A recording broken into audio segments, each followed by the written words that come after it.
¿Qué tal? Saludos, bienvenidos una semana más a la entrevista en Televigo y a las puertas de la celebración, un año más del 1 de mayo, el Día del Trabajo. Por eso vamos a hablar en los próximos minutos con la Secretaria General de Comisiones Obreras en Galicia, Amelia Pérez. Meli, ¿qué tal? Buenas tardes. Buenas tardes. Porque este año salís a la calle con el lema baixar precios, subir salarios, repartir beneficios, en un momento en el que la inflación está completamente disparada, incluso a pesar de que se ha amortiguado ya un poco la inflación, los precios siguen completamente disparados, especialmente en cuestiones tan básicas como la alimentación. Y ya llevamos algunos años diciendo esto, tener un trabajo ya empieza a no ser suficiente. Bueno, o de ter un traballo se non é suficiente levábamos tempo dicindo, nunha parte por esa precariedade que sempre denunciábamos que estaba instalada no noso mercado de traballo e que nunha parte se correxiu co esa reforma laboral que aprobamos agora fai un ano. E agora, bueno, pues estamos afrontando, como ben decías, con ese incremento de precios, un incremento de precios, unha inflación que é verdad que se foi moderando, pero que mirábamos que no mes de febreiro había un incremento dos precios de alimentación do 16%, algo que é inasumible para milleiros de familias. Daí o noso lema de cara a este 1 de maio de conter os precios, porque é algo fundamental para que as familias deste país podan afrontar o seu día a día. Digo os economistas, sen embargo, que subir os salarios tampouco sería unha solución, porque precisamente iso podería alimentar tamén máis a inflación. Bueno, neste caso nos non o compartimos, porque a crise que estamos padecendo non é igual que as anteriores. Esa inflación que se produciu, ese incremento de inflación que se produciu inicialmente por incremento das materias primas, por incremento do precio da enerxía, está levando aparellado un incremento da inflación subyacente como consecuencia do traslado das empresas ao precio final dese incremento de materias primas e da enerxía.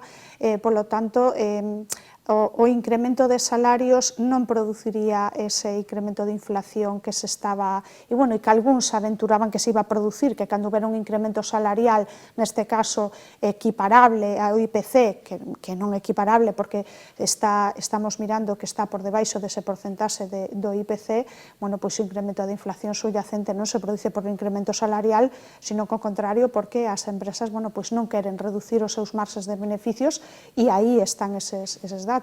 Precisamente a inflación fixo que o IPC se disparase, todas as empresas, todos os traballadores estaban moi atentos como se produciría ese cambio de ano, en definitiva, con ese axuste salarial, e algúns temíamos que podería haber algunha brecha nesa paz social que estamos vivindo últimamente. Finalmente non foi así. As empresas tiveron a ben ese aumento do IPC que non chegou, como vostede di, o aumento do IPC era inviable para a economía de calquera empresa, pero, foi razoável. Bueno, eu creo que as organizacións sindicais e nomeadamente as comisións obreiras creo que nos comportamos con bastante responsabilidade, e o digo porque xa o ano pasado planteábamos un pacto de rendas por esa situación que se estaba xerando no país, porque éramos conscientes que non todas as empresas podían abordar ese incremento salarial que era necesario para mitigar ese impacto da inflación, un pacto de rentas que evidentemente non contén solo falar de salarios, hai que introducir moitas cousas máis, hai que falar de reparto de beneficios, de fiscalidade, pero despois tamén, durante todo este proceso tamén reclamamos a CEO e a patronal que nos sentáramos para ordenar, por decirlo así un pouco, o tráfico e para cortar ese acordo de negociación colectiva que nos permitiría definir os marcos dos incrementos salariais na situación na que estamos inmersos.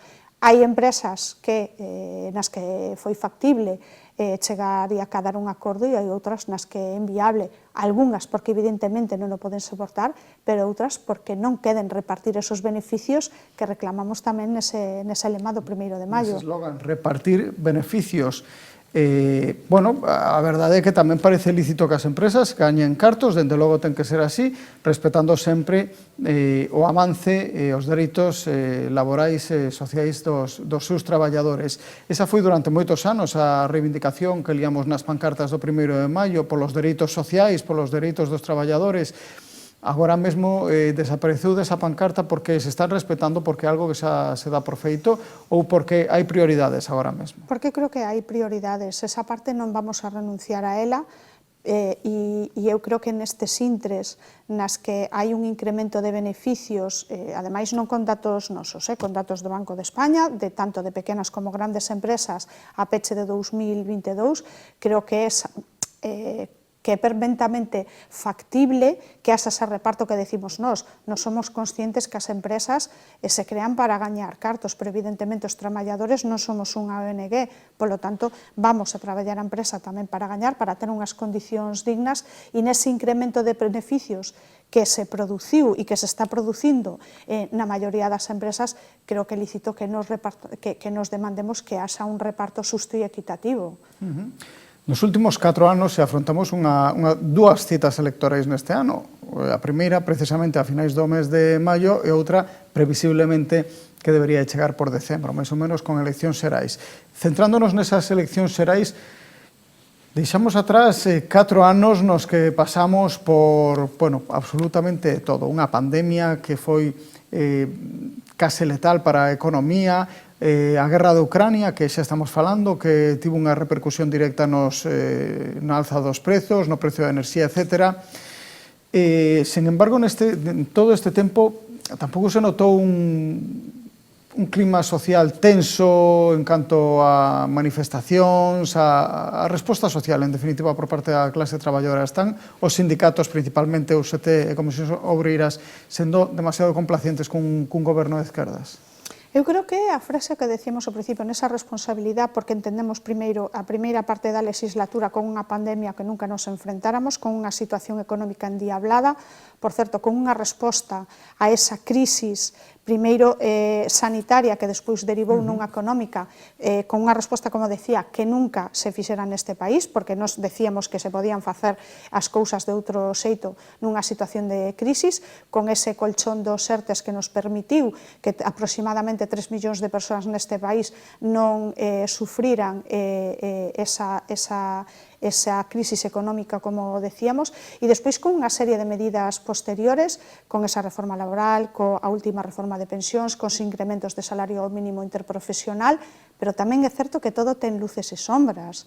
O sea, dentro da avaliación que é necesario facer daqui a final de anos, habrá que poñer nunha balanza a favor e en contra, por decirlo dun xeiro, pero creo que, pois, nós demandábamos a actuación do goberno nunha serie de políticas que polo de agora, na súa máis grande parte, se foron facendo. Evidentemente, quedan cousas no tinteiro que non se van a acadar e que a nós nos parecen oportunidades desaproveitadas, como esa reforma fiscal tan importante que nos demandábamos, que ademais con ese informe por parte de expertos ao longo do noso país, por certo, 2 deles da nosa comunidade, como é Santiago Lago e Xavi Lavandeira, e despois certas medidas que se adoptaron que a nós nos pareceron tibias, outras que para nós non foran aceitadas, como foi a subvención do combustible para todo o mundo igual, sin ter en conta o nivel de renta. Por eso decía que sempre hai luces e sombras, pero evidentemente en líneas xerais, hai políticas que nos demandábamos, como sempre decimos, poñendo o factor traballo no centro das políticas e preocupándonos do que a xente lle preocupa no seu día a día, das cousas que lle afectan no seu día a día. Mencionaba a reforma das pensións. Moi polémica está sendo esa reforma das pensións, a súa tramitación, dende logo, nunha comunidade moi embellecida como é a comunidade galega. Estamos moi atentos a como se produce esa reforma. Que pintalles ten? Nos asinamos esa reforma, unha reforma ademais que cumple un ciclo, no senso de, esta é unha reforma de pensións que empezábamos no 2021, no 2022 tiña outra parte e ora pechamos esa parte do ciclo con unha primeira parte de quitar eses gastos impropios, como decíamos, do sistema de seguridade social, unha segunda parte na que adotábamos unha serie de medidas de reforma dentro de ese desa lei de pensións, e unha terceira parte que redunda na sostenibilidade, que actúa na vía dos ingresos, porque nós sempre defendemos que a hora de facer a reforma parece que históricamente só se pode actuar pola vía dos recortes, e nós entendíamos que para garantizar a sostenibilidade había que actuar pola vía dos ingresos, incidindo en cuestións, ademais de un ámbito feminista, por decirlo así. Eu digo, ademais, que estas últimas reformas que se aprobaron, tanto a reforma laboral como o incremento do salario mínimo interprofesional, como a lei de pensións, son feministas porque inciden directamente en sectores altamente feminizados e, por desgracia, altamente precarizados, e esta lei esta última acordo de pensións exactamente na mesma línea, bueno, pues con esas actuacións na brecha de género, nas pensións mínimas que, por desgracia, son mayoritariamente de mulleres e nesta comunidade todavía máis, e, bueno, en toda a reforma tamén hai cuestións que se quedan no tinteiro, porque cando ti asinas algo, nin ti vas a acadar todo o que queres, nin a outra parte tamén, pero eu creo que garantiza a sostenibilidade. Acadamos que as pensións se revaloricen de acordo ao IPC, eliminamos aquel famoso 0,25 con esperanza de vida e todo este tipo de cousas, e, bueno, eu creo que vai a ser unha reforma que a medio e a longo plazo se vai a ver os resultados positivos. Eu me lembro tamén de moitas reformas de moitos anos, incluso cando se introduciu a jubilación parcial, que, bueno, que nos deron por todas partes, e ahora todo o mundo está reclamando que a jubilación parcial se volva a introducir na Lei de Seguridade Social. Por lo tanto, bueno, igual que a reforma laboral, o tempo nos irá dando razón. Para non deixar a vía da política, non quero profundizar moitísimo máis, votan de menos a Feijóo na Xunta de Galicia? É o Partido Popular, igual. O sea, gobernaba Feijóo, ahora goberna Rueda, non pero non. Non se nota. Non, porque as políticas son exactamente as mesmas. O votan de máis en Madrid? Pois non o sei. Eu o que sei é que aquí, máis alá do trato personal, quen goberna o Partido Popular e as políticas son as do Partido Popular, polo tanto, aí non hai cambio. Pois tamén falta tal vez que Rueda teña máis personalidade propia nese sentido. Eu non me aventuraría a decir personalidade propia, pero, bueno, creo que... Eu lembrome que cando Yolanda chegou ao Ministerio, alguén nos decía que fixéramos unha valoración, e eu decía, cando rematen os 4 anos, falaremos. E eu creo que a Rueda tamén hai que darlle oportunidade, esa oportunidade, xa digo, máis alá que as políticas son as do Partido Popular. Xa que fala de Yolanda Díaz, ao frente do Ministerio de Traballo, a marxe dese proxecto político que se acaba de abrir, Sumar, para esa próxima convocatoria electoral. En principio, houve acordos cos sindicatos, diálogo constantemente, sino que alineados, non? No, alineados non. Nós temos autonomía, somos unha organización sindical que non dependemos de ningún partido político. Mais alá, que a interlocución poda ser máis fluida ou menos fluida. E igual que decía ao inicio o tema de que todo goberno ten luces e sombras, o Ministerio tamén luces e sombras. O sea, acadamos o acordo da reforma laboral, acadamos o do salario mínimo interprofesional, bueno, pero hai outras cuestións que non se produciron no ámbito do diálogo social, como se as última, proposta no ámbito de riesgos laborais, con unha adecuación de acordo aos novos tempos, e que non foi negociada no ámbito nin tripartito nin bipartito, e que nos entendemos que debería de ser feita así, porque a saúde laboral nos atinse bastante os traballadores e as traballadoras nas empresas. Entrando na evolución dos datos do paro, que se vai conocer, ademais, esta semana a próxima EPA, evolución, en principio, estable e realmente positiva, con pasos moi pequenos, porque a evolución, a verdade é que é moito máis lenta do que cabería esperar, pero, en principio, con pasos positivos. Sen embargo, cando un pon a lupa encima dos datos, pode ver que aquí en Galicia, concretamente na área de Vigo, se está producindo un fenómeno como pode ser a non recuperación dos postos de traballo na industria para converterlos en postos de traballo no sector de servicios, é dicir, turismo. De feito, decía o alcalde de Vigo, Abel Caballero, nas últimas horas, é a primeira vez que o escoito tan claramente, o sector turístico xa é unha das patas económicas da área de Vigo. Consideran que así lles preocupa esa traslación de postos de traballo do sector industria ao sector servicios? Sí que nos preocupa e non é unha problemática da hora. Levamos tempo con esa situación de a terciarización desta cidade. Eu lembrome, cando estaba na Unión Comarcal de Vigo, de ter algún debate ao respecto por esta situación e evidentemente, claro, que é algo que nos preocupa. Levamos tempo incidindo nese 20% do PIB de Galicia de peso industrial que perdemos fai anos. Nestes índices non sei se estamos sobre o 14 ou 15%, non estou segura, non quero errarnos datos, pero claro que é algo que nos preocupa porque o turismo nesta comunidade é algo estacional. Evidentemente ten que haber un cambio de mentalidade e un cambio de planificación, por decirlo así, dentro das empresas no eido de as condicións laborais e salariais nese sector.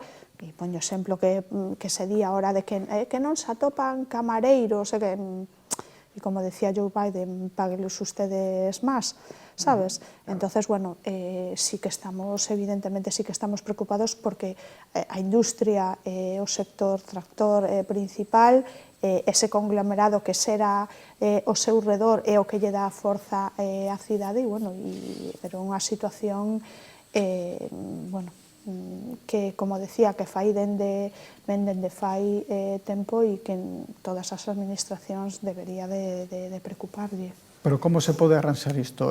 Frenando o crecemento do sector servicios, dese sector terciario, do sector turístico, que realmente está a vivir un momento fantástico en Vigo e na súa área de influencia. Tamén no resto da provincia de Pontevedra, as Turismo Rías Baixas xa empeza a ter unha marca recoñecida nacional e internacionalmente, e cada vez chegan máis turistas a Vigo. Iso é impepinable. Non hai tampouco unha forma ou unha razón de peso para frenalo. Tal vez a vertente sería reforzar a industria.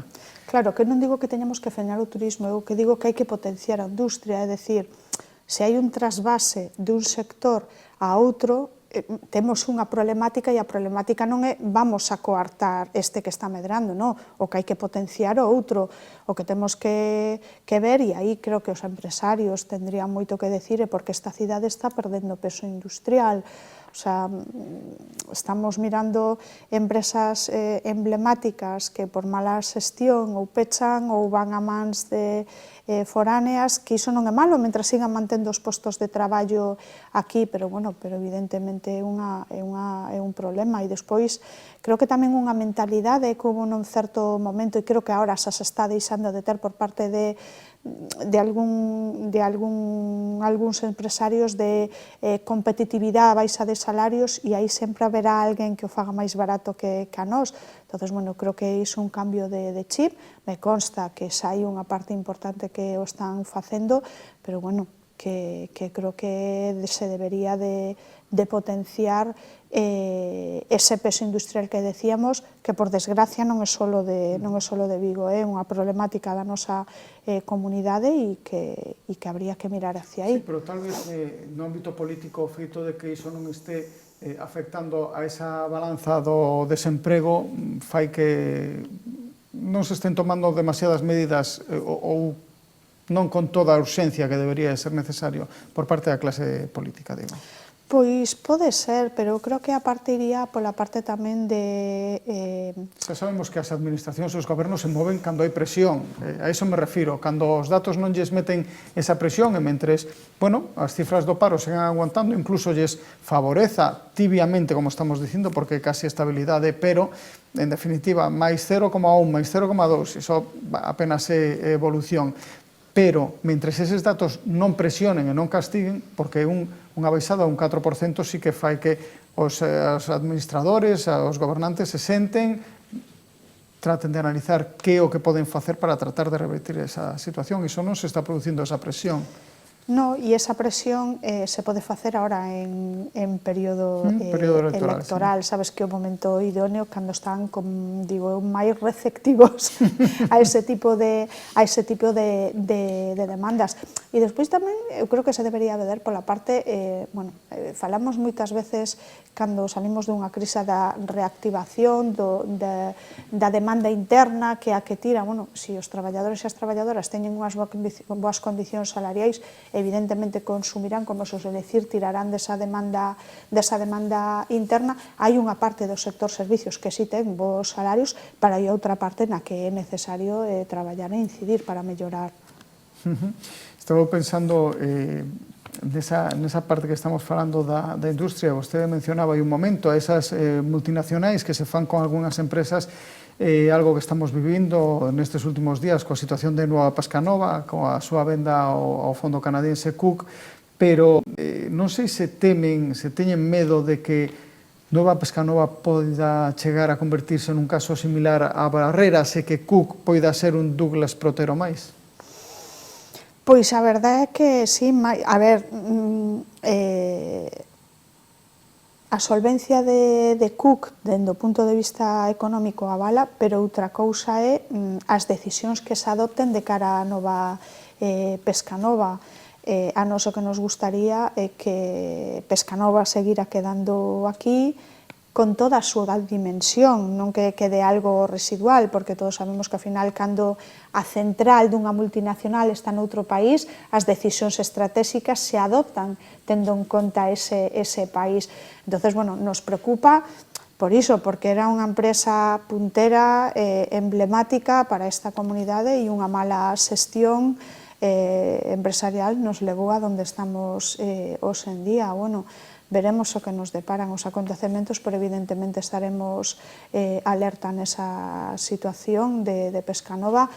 De feito, os compañeiros de industria daqui de Vigo lle solicitaron unha xuntanza á empresa para que lles conte de primeira man que previsións teñen ao respecto, pero estes días aterraba o máximo dirixente de Cook para ter unha xuntanza con todos os departamentos de Pescanova.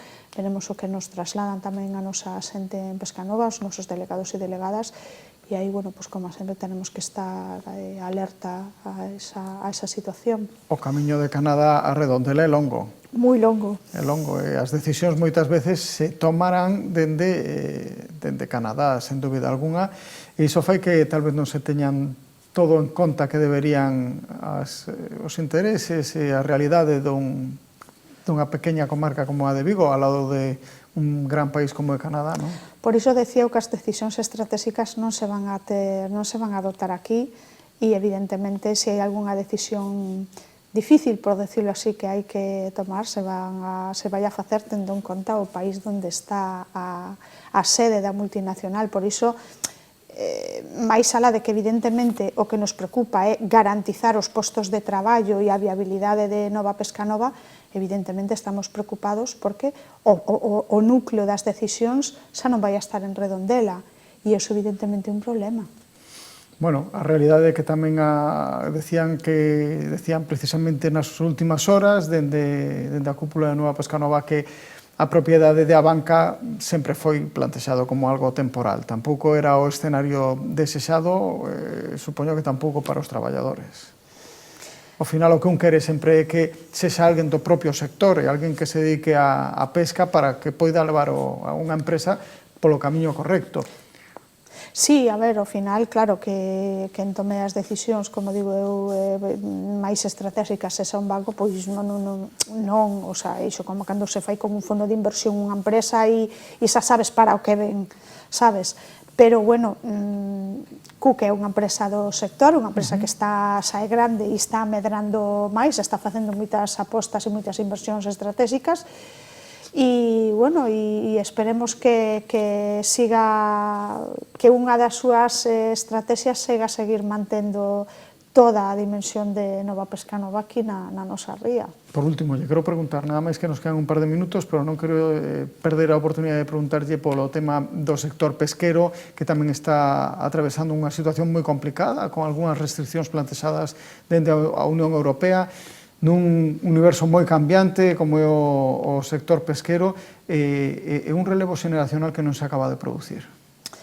Non, hai decisións que non se entenden, algunhas porque non se van a entender, outras porque non se explican o suficientemente ben, e logo, bueno, eu creo que moitos e moitas nos perdemos nese conglomerado moitas veces de lobbies que hai en Bruselas e con decisións que como ben decía, non se acaban de entender.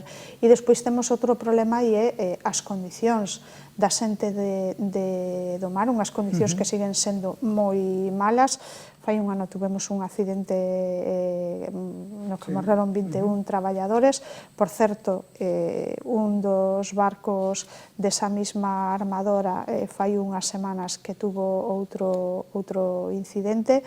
Pero, bueno, máis alá de iso, eu creo que o sector do mar e da pesca que tuvo unha preponderancia nesta cidade, que salimos de onde salimos, Vigo e Bisbarra saliu de onde saliu, bueno, eu creo que é algo que tamén, dende o punto de vista político, se debería de facer ben, máis alá de declaracións, manifestos e todo este tipo de cousas, sabes, e un sector que eu creo que para nós debería de seguir sendo estratégico. De volta ao 1º de maio, Vigo será central un ano máis das manifestacións de comisións e UGT? Manifestación central en Vigo, sí. Cando? Saben? Manifestación central, luns, 1º de maio, 11:30 da mañán, saída de Vía Norte, como sempre. Moi ben. Amelia Pérez, moitísimas gracias por acompañarnos, por estar con nosotros en la entrevista e feliz 1º de maio. Gracias a vos por invitarme. Feliz 1º de maio. Pois nada, aquí que deixamos esta entrevista con Amelia Pérez, desexámosles que teñan moi feliz semana, feliz fin de semana e, dende logo, a vostedes tamén, feliz 1º de maio.